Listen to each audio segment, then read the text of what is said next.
is Arul Kolla. Um, Thank you for joining me in this IEA Learning Lab where we go through Introduction to Probability. So, before we get started into all the math, I just wanted to talk about what is probability. So, the first thing that a lot of people think of when they think about probability is flipping coins, and this is reasonable because we know coins are the prototypical example for probability courses. Like, if you flip a coin, what's the probability you get heads? And that's 1/2. But what does it mean to have a probability of 1/2? Because if you think about it, once we flip the coin, we've already chosen a side. We've already chosen heads or tails. So it doesn't really make sense in that sense to say that we have a 1/2 probability of flipping heads or tails, because after we flip it, we have a probability of 1 if it lands tails, or 0 if it doesn't land tails. So this leads to the idea of, are coins quantum objects? And again, I don't want to scare anyone away with big terms, but quantum in this sense doesn't really mean like a quantum computer or something. Quantum in this sense means, like, if the coin is in midair, is it technically 1/2 heads and 1/2 tails? And so all of this doesn't seem very applicable, because when we say the coin has a probability of 1/2, it doesn't really help us with figuring out whether the coin is going to land heads or tails. It could still land either way. So how is probability useful? One of my favorite demonstrations of the usefulness of probability is the gambler's fallacy, or the Monte Carlo fallacy. So suppose we're flipping a fair coin and we got 5 heads in a row. So what's the probability that the 6th coin that we get is also a head? And for some reason, our intuition makes it feel like we've gotten on a lucky streak. So maybe we should maybe it'll probably end here, right? It doesn't really make sense to go 6 heads in a row. That's really unlikely. And so it feels like it shouldn't be 1/2. We're due for a tail because we just got 5 heads in a row. But we don't need we don't need to use our intuition, because probability helps us think about this in a purely mathematical way. And the math doesn't care that we got 5 heads in a row before. It tells us that there is still a 1/2 probability of getting a head again. So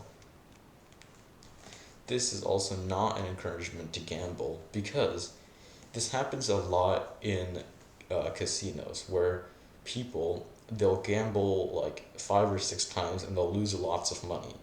And the 7th time, they may feel like they're due for a win, so they bet more, and they might lose more.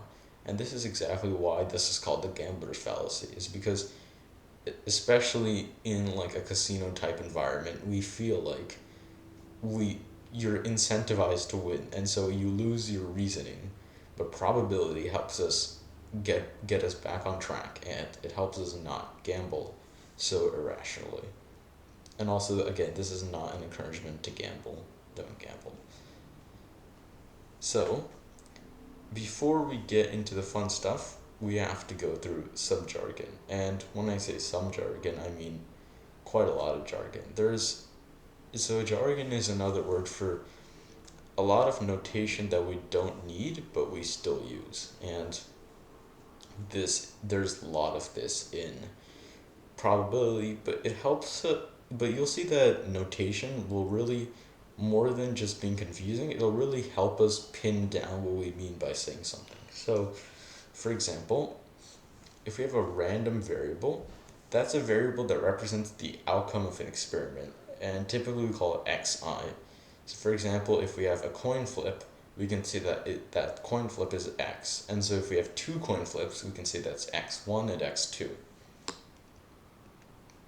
And those outcomes that we get are called outcomes. And these outcomes are typically labeled with the Greek letter omega, which looks like a little w. So we have omega 1, omega 2, ...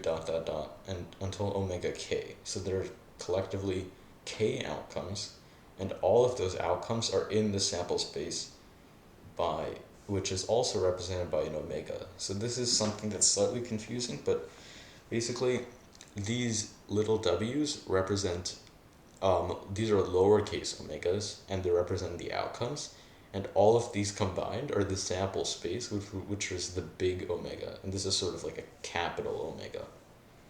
So they're both called omega, but you really don't want to say omega whenever you're using them. You will typically just call them outcomes in sample space.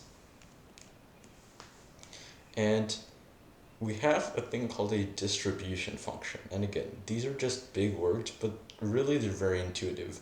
Distribution function takes it's called m, and it takes every omega and maps it to its probability. So again, what that means is it takes omega 1 and says, and m of omega 1, which is like this, so m of omega 1 is equal to the probability that this random variable xi lands on or achieves omega 1. And again, we'll get into a more specific example of this later. So here we're going to parse our jargon. And what that means is we're going to go through our jargon and see if we can make sense of all this notation that we just came up with. So let's call our random variable x, and it's a single fair die roll. So I won't include fair, but in this case we're talking about a fair die roll, and it's a 6-sided die. So what are the omegas going to be? Well, let's let omega 1 be the probability of rolling 1, omega 2 be the probability of rolling a 2, etc. So you should have 6 omegas. You would have omega 1 through omega 6. So now I want you to figure out, what will m of omega 1 be, and what will m of omega 2 be? And remember, m of omega 1 is the actual number. So here's a key distinction, is omega 1 is just the event, but m of omega 1 is the actual number probability. So what would those two be? Alright.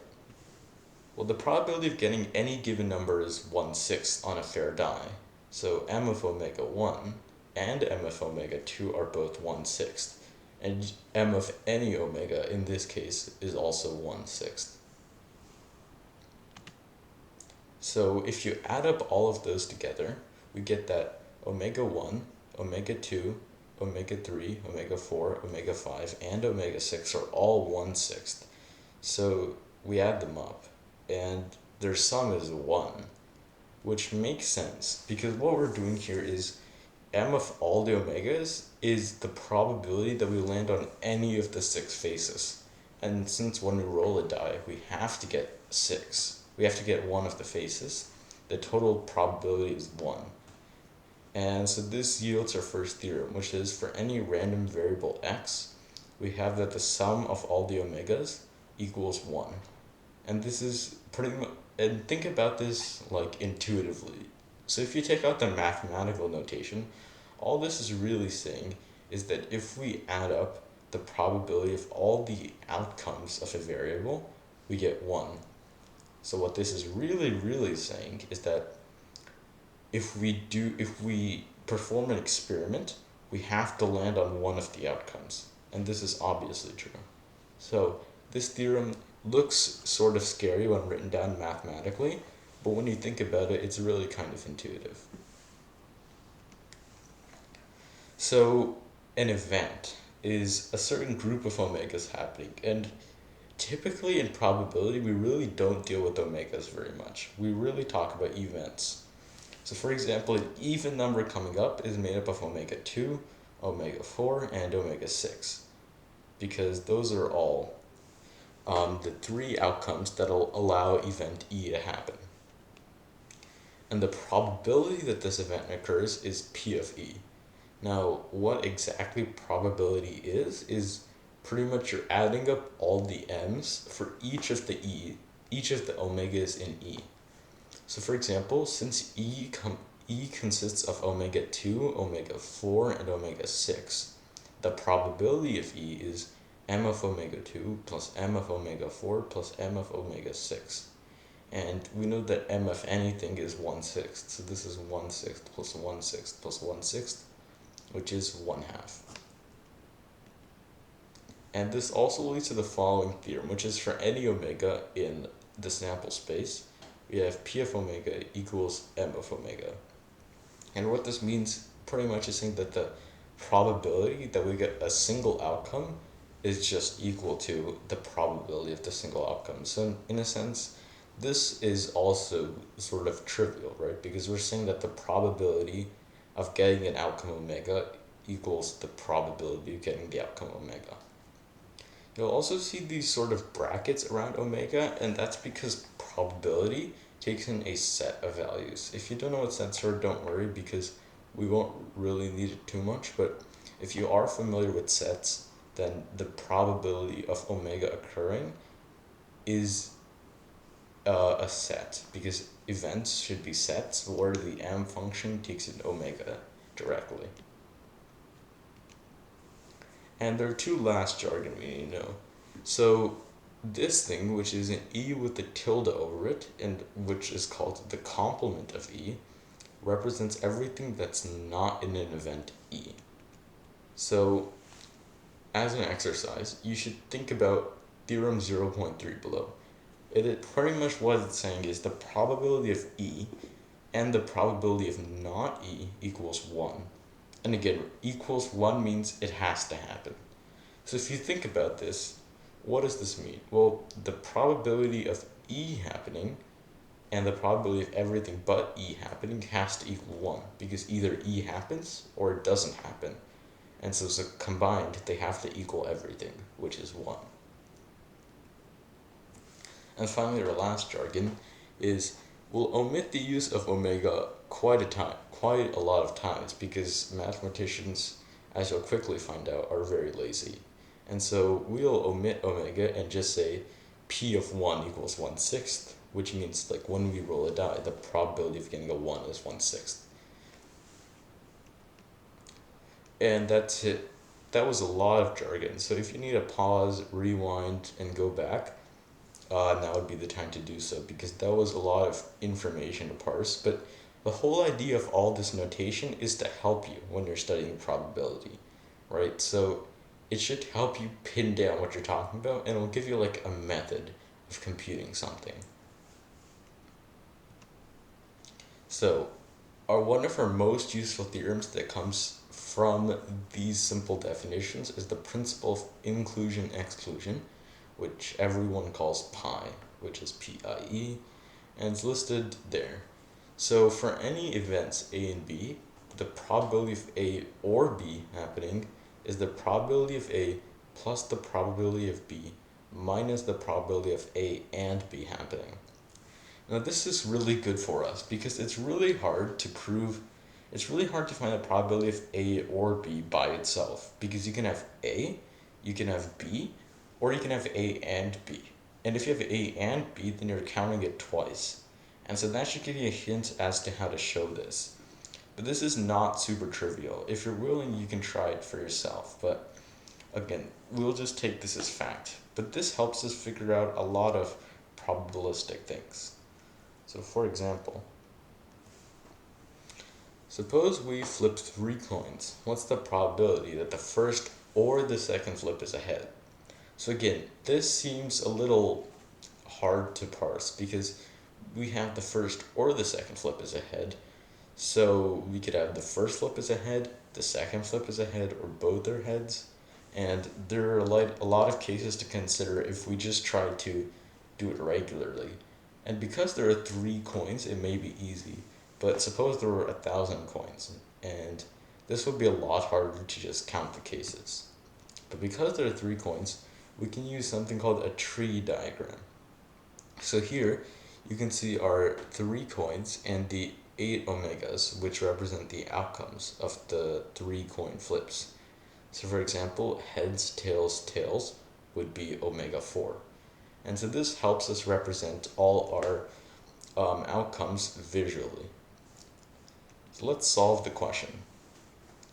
So the probability of A or B equals the probability of A plus the probability of P minus the probability of A and B, where A means the first flip is a head and B means the second flip is a head. and we're trying to find first flip is ahead or second flip is ahead. So, using the chart, we get that A equals omega 1 through omega 4. And that's because if we look at this tree diagram, if the first toss is ahead, everything pretty much to the right of it would satisfy A. It's in A, and that's omega 1 through omega 4. Similarly, for the second flip is ahead, we look at where the second heads are, which is here, so omega 1 and omega 2, and here, omega 5 and omega 6. And A and B is when we have first and second flips are heads. So that means you have to go down this path, and there are 1 and 2. So there are 2 cases in that way. So as you can see, this tree diagram helps us organize our possibilities a lot easier than if we're just randomly listing it out. So again, we can use the formula that there are 4 possibilities for A, and there are 8 total possibilities. So P of A is 4 out of 8, then P of B is also 4 out of 8, and P of A and B is 2 over 8, but we're subtracting it. So the result is 4 over 8 plus 4 over 8 minus 2 over 8 equals 6 over 8. And if you want to verify this, you can actually go through these 8 outcomes and see which ones satisfy our original question. And you'll find out that there are 6 outcomes. So the probability is 6 over 8, which is also 3/4. But is there a faster way? And the answer is yes. So we're going to use theorem 0.3, which is saying that P of E plus P of complement of E equals 1. So let E be what we want, the probability that we have first or second flip heads. So then the probability of E plus the probability of the complement of E is 1. So the probability if we want is 1 minus the complement of E. So what is the complement of E in this case? Well, the complement is we don't want a head in the first spot and a tail and a head in the second spot. So if we don't want those, we have to have a tails in the first spot and the second spot. And so then there are only 2 cases that work now, because if we follow tails, we have two outcomes, omega 7 and omega 8. So P of the complement of E is 2/8. So 1 minus 2/8 is 6/8, and that's our answer. This technique goes a lot faster because we only had to count one specific outcome, whereas typically the other way we had to count 3 outcomes. And this is called counting the complement. This is really useful in probability, and we can see that it's really useful, especially because we can go a lot faster and we can answer the harder questions, like suppose that we had the first one was a heads and the second one was a tails. What's the probability that we had something? And you can see that counting the complement is a lot faster than the other methods. So let's start with an experiment, and this is your turn to try. So you'll need a dice and a die and probably a piece of paper to keep track of your results. So flip it repeatedly and keep a track of what you get. So what you're going to do is you're going to grab your die and you're going to flip it or roll it. And again, the more faces are better, because this actually will help you figure out the probability, and it'll help you get more consistent results. And you may wish to use a chart, like a bar graph or a pie chart, to help aid you when you're keeping track of what you get. Now, using this formula, which we've talked about, is the probability of E is the number of times E happens over the total number of trials. Find all of these for your dice roll. So find big omega and each of the little omegas, the probability of all of those, the probability of getting an even number, a prime number, an odd number, and any other numbers you can think of. And then the probability of finding the complement of each of those. This is a big complement symbol, but that means that find the probability of not getting an even number, an odd number, and everything else. And do whatever you want. We talked about quite a few notation. So the whole idea is to exercise this notation. Maybe even make a tree diagram and make your own problem and then try and solve it both logistically, i.e., with using the techniques we talked about, or physically, i.e., with flipping a real die and seeing the result. And then verify theorem 0.1 and 0.3, which theorem 0.1 said that if you add up all of these p's, you would get 1. And theorem 0.3 says that if you add up a number and its complement, you would get 1. So then verify that that's true. And rather than just accepting them, now you have valid proof that they're true because you've tried it yourself. And now the idea is calculate the above list theoretically. So instead of actually counting the number of times E happens over the total number of trials, calculate theoretically by just using the definitions of P and omegas. And what you're trying to do now is see how closely did your die rolls match the expected outcomes. And this will really help you see that probability is not just like a random thing that we just came up with, because it'll really happen. And it's really hard to pin down exactly what we mean by probability, but you can see it happening in real life. And that's one of the great things is probability is just one of those things where you can really just take a physical object like a die and roll it multiple times and you can come up with your own conclusions.